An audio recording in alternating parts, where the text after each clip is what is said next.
जय श्री गणेशाय नमः। चौधरी परिवार गांव भीमगुड़ा आप सभी शादी में पधारे हुए मेहमानों का हार्दिक स्वागत एवं अभिनंदन करता है। शुभ विवाह नरसिंहराम बना संग जियो बनी।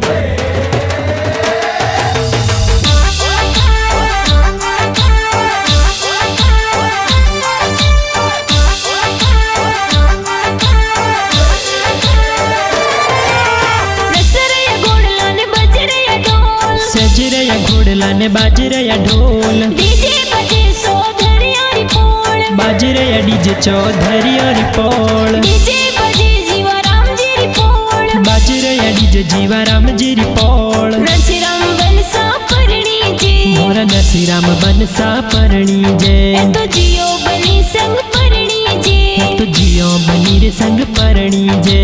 जीवाराम पापा जी घोड़लिया सिरगारे, माली देवी मम्मी जी ये पूली जोर भरावे जी।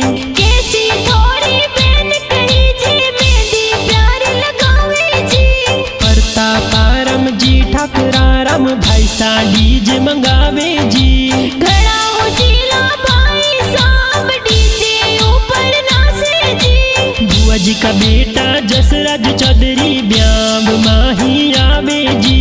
सेवर जोरी जाति कही जे गांव खामराई प्यारो जी।